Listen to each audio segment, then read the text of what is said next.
Buenos días, queridos contertulios. Bienvenidos una vez más a este sillón bíblico. Feliz día del Corpus.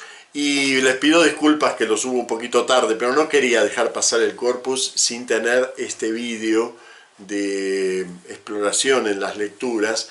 Sobre todo porque si revisan los vídeos del año pasado y del anteaño, verán que ya señalé que las lecturas de los 3 ciclos están transversalmente encadenadas. Es decir que en este caso realmente es muy importante revisar ese engarzamiento entre el ciclo A, el ciclo B y el ciclo C. Sobre todo en el vídeo del año pasado expliqué que las lecturas del corpus, así engarzadas en los 3 ciclos, abordan 3 aspectos, 3 dimensiones del misterio eucarístico realmente distintas. En el ciclo A abordan el aspecto del misterio carnal de la Eucaristía como carne real del Señor. En el ciclo C, que fue lo primero que vimos, pero que en realidad es lo último en la serie, eso hay que tenerlo presente, que también llevan un orden, aborda el aspecto del misterio prandial de la Eucaristía, misterio de banquete de comunión. ¿Y qué pasa en el ciclo B? Fíjense, el ciclo B es el único ciclo de las lecturas en donde se lee la institución de la Eucaristía. En los otros 2 no se lee la institución de la Eucaristía. Podríamos decir que el ciclo B aborda el aspecto ritual del misterio. El aspecto por el cual ese misterio ha ocurrido una vez, sin embargo, se repite, se renueva, pero, y ahí está la paradoja de la lectura de Carta a los Hebreos, que nos advierte, cuidado porque esto no es el rito de la sangre de Moisés, que había que hacerlo una y otra vez para que tuviera efecto, sino que esto es un tipo de repetición distinta, entra en otra dimensión de la repetición. Entonces, vamos a tratar de explorar un poquitito en esa ritualidad de la Eucaristía. Y lo vamos a hacer de la mano del elemento que une las 4 lecturas. Y que si se fijan bien, las 4 lecturas están unidas por un aspecto, que es la sangre. En la primera, la aspersión de la sangre de alianza, la sangre en la ritualidad religiosa de la humanidad se puede usar para muchas cosas. Por ejemplo, para expresar el lavado, el perdón, y por lo tanto la muerte, digamos, del hombre viejo, digámoslo en terminología cristiana, aunque esto no se refiere específicamente al cristianismo, en la religiosidad humana, pero para decirlo en nuestra terminología podríamos decir que la sangre de la víctima puede expresar ese perdón concedido por la divinidad que mata, por lo tanto, al hombre malvado, al mal en el hombre, y lo lleva de nuevo a una comunión con la divinidad. Entonces puede expresar eso. Pero aquí Moisés nos aclara que la sangre expresa otra cosa y Jesús se hace cargo de esa otra expresión, porque dice, tomad, bebed mi sangre de alianza.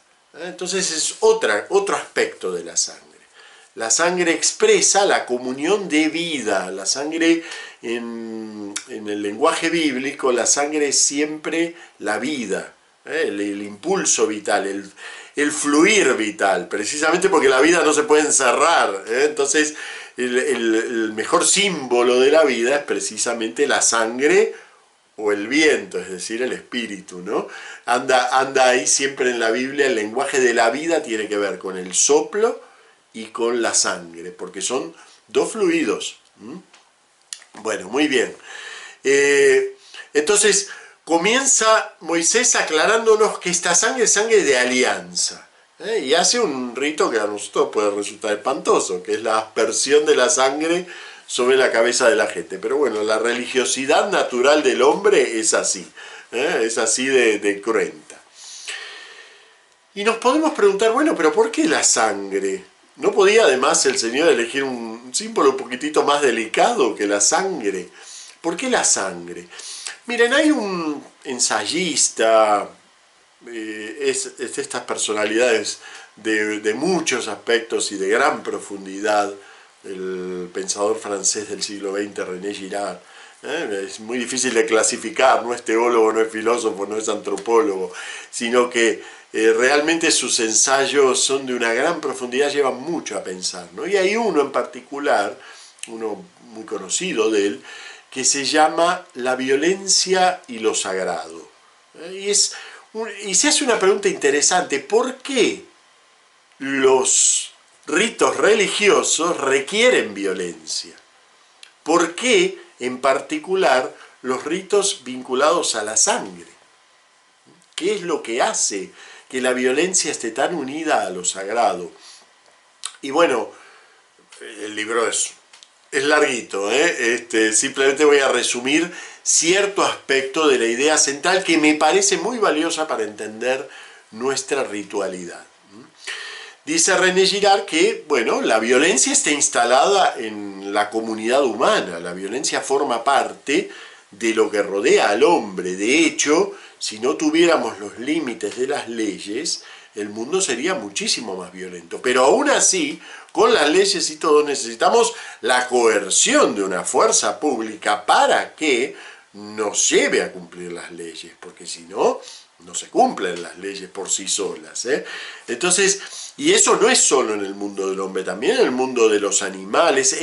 Parece que donde hay vida, un poco San Pablo lo deja entrever, ¿no? Cuando dice que la creación entera gime como con dolores de parto, ¿no? Es decir, esa violencia no está solo en el mundo del hombre, está en toda la creación, ¿no? Donde hay vida, hay un impulso de unos por sobre otros. Y entonces, esto es una constatación, no es todavía una tesis, es una constatación, simplemente cualquiera puede darse cuenta. Ahora nos dice René Girard, la violencia tiene una peculiaridad y que es engañable. Es decir, a la violencia yo la puedo sustituirle su objeto. Y eso nos damos cuenta incluso en nuestra vida cotidiana, ¿no? Cuando tenemos ganas de matar a alguien y vamos y golpeamos una pared, porque con tal de no romperle la cara a esa persona, cuando nos saca de las casillas. Bien, fíjense, la violencia es engañable. Este es un aspecto interesante, Es también una constatación, pero una constatación que normalmente no nos damos cuenta. La violencia puede cambiar de objeto, pero eso sí, hasta que no se descarga ese impulso violento, no paramos. Es como si puesta en marcha la violencia del hombre no pudiera frenarse. Entonces, ¿qué tenemos que hacer en esos casos? Bueno, encerrarnos y golpear y decir palabrotas. Bien, eso es lo que de hecho hacemos, ¿sí?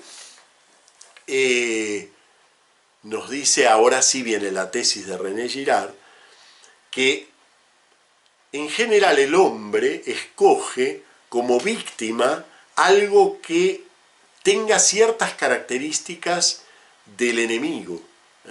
Por ejemplo, su debilidad, la víctima inocente, la víctima débil, y entonces se la ofrece al Dios, pero en realidad ¿quién se aplaca con la ofrenda? El propio hombre.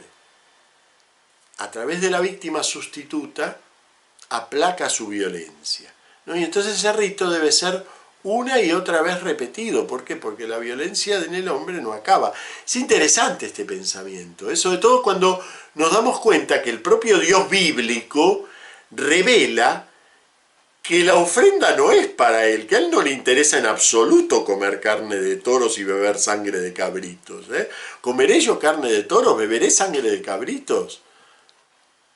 En la predicación profética es constante que Dios aclare que a él la víctima no le interesa como víctima, no es él el que consume la víctima.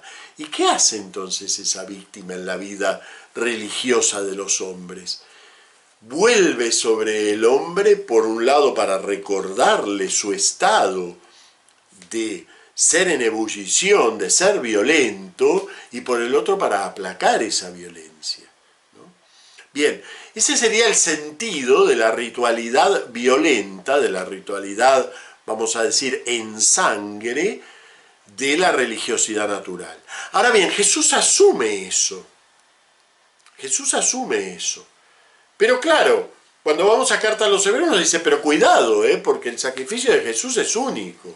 Entonces aquí hay algo que ha cambiado en lo que ofrece Él como redención. En esa alianza nueva algo ha cambiado y que es una alianza que no debe renovarse y sin embargo debe repetirse. Es paradójico, ¿verdad? Yo lo veo muy paradójico, es decir, por un lado es algo que no tiene que ocurrir otra vez. El sacrificio del Hijo único de Dios es único como el Hijo, y sin embargo debe repetirse, se convierte en un misterio ritual. Bueno, hay un pequeño apunte en la última cena y que está muy bien destacado en el Evangelio de Marcos, también en el de Mateo y en San Lucas de otra manera. ¿Y qué es este aspecto? Y fíjense que San Pablo, cuando recoge la tradición de la última cena, este aspecto no lo recoge. Pero yo creo que forma parte de la definición misma del sacrificio violento, del sacrificio cruento, que nosotros realizamos de manera ritual incruentamente.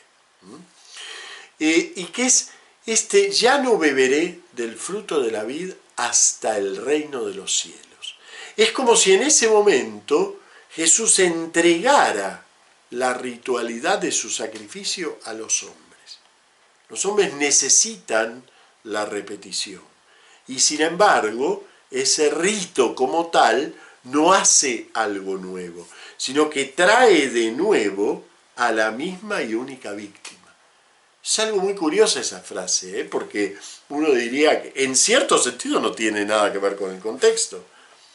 Tomad y bebed, y a menos digo, y es una fórmula muy solemne juramental, a menos digo que yo no, es una fórmula juramental muy fuerte, a menos digo que yo no beberé del fruto de la vid ya más hasta haberlo consumado en el reino de Dios. Es decir, por un lado está la repetición ritual. La repetición ritual la necesitamos los hombres porque necesitamos permanentemente acceder a ese fondo nuestro necesitado de redención. Y por el otro, ese sacrificio es tan único que solamente tiene el punto de fuga hacia el reino de Dios. Y ese es el doble significado de nuestra Eucaristía, por eso es tan difícil de explicar el sentido de la Eucaristía. ¿Por qué la celebramos todos los días? Es difícil de explicar. ¿Por qué? Porque tiene dos polos, y dos polos que no conjugan, hacen una armonía, pero no conjugan, no encastran, como un tornillo en una tuerca, sino que son dos polos que se mantienen en tensión. Por un lado, repito, pero al repetir en realidad soy llevado al punto de fuga en el cual todo el universo, toda la creación espera su consumación en el reino de Dios. La Eucaristía es y no es expresión de esa realidad del reino. Lo es en la medida en que el sacrificio de Cristo es único y acaba con toda la ritualidad religiosa natural. Y no lo es en la medida en que a un hombre que continuamente renueva su ser viejo, su ser violento, su ser necesitado de redención, entonces le ofrece una y otra vez la víctima de propiciación sustituta, la mayor víctima inocente posible, el propio Dios. Bueno, muy bien. Creo que es un tema difícil de pensar y sobre todo de penetrar, pero me gustaría que nos quedáramos un poco con esta idea de la tensión entre lo ritual y la consumación, el punto de fuga hacia el reino de los cielos, que está tan expreso en la celebración de la misa. Muchas gracias, nos vemos el domingo que viene.